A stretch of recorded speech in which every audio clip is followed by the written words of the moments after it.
They called me the ugly high school graduate, and my family disowned me. 10 years later, I found them at my sister's wedding. Her husband asked, "Do you know her?" I replied, "More than you think." Standing in the back of the cathedral, I watched my sister Elena glide down the aisle in a $15,000 dress that my parents probably bragged about to everyone they knew. The ivory silk cascaded behind her like spilled cream, every pearl and crystal catching the afternoon light streaming through stained glass windows. The same parents who told me I was too embarrassing to invite to family gatherings sat in the front row, my mother dabbing her eyes with a monogrammed handkerchief, my father's chest puffed with pride. 10 years ago, I was the family disappointment. Thick glasses held together with medical tape, braces that made me lisp through every word, and skin so broken out that kids called me pizza face when they bothered acknowledging my existence at all. While Elena was crowned homecoming queen, her tiara sparkling under gymnasium lights as the whole school cheered, I hid in the library during lunch to avoid the stares and whispered comments that followed me through every hallway. My mother never missed a chance to remind me of nature's cruel distribution. "Elena got the beauty genes, sweetheart.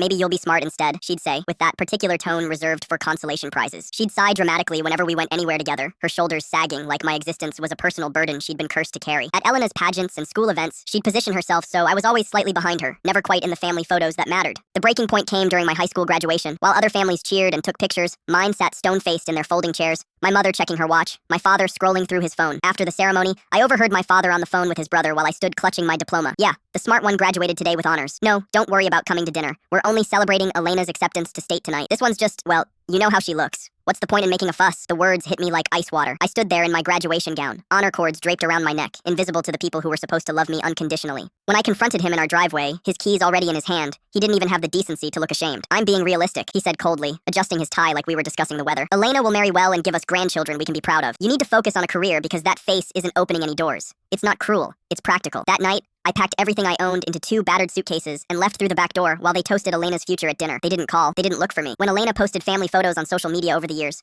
I was cropped out like I never existed, like the family had always been a perfect trio. Now Elena's new husband Ricardo was squinting at me across the cathedral, trying to place my face. The confusion was written clearly across his features as he leaned toward his new bride. "She looks familiar," he whispered, loud enough for nearby guests to hear. "Didn't you have a sister? I could have sworn you mentioned." Elena's face went white beneath her carefully applied makeup as she finally recognized me. Her bouquet trembled in her manicured hands. That's impossible. She can't be here." Ricardo looked between us, his confusion deepening. "Who is she? How do you know her?" I smiled, adjusting my Cartier bracelet as photographers from Vogue turned their cameras toward me, recognizing a more interesting story than society wedding fluff. After all, they were here to cover the wedding of a Hollywood nobody to the woman who'd spent 10 years telling people she was an only child, conveniently erasing the sister who'd become inconvenient to her narrative. "I'm the ugly sister," I said softly, my voice carrying in the sudden silence. "The embarrassing one, the one who couldn't possibly give them grandchildren they'd be proud of." Ricardo's jaw dropped as recognition finally dawned, his eyes widening as he realized he was looking at the face that had graced magazine covers for the past 3 years. Elena's carefully applied makeup couldn't hide her panic as she realized her Oscar-winning sister, the one she'd denied existing to every reporter and talk show host, was about to steal her thunder at her own wedding. The photographers were already moving closer, sensing the story of the decade unfolding before their lenses.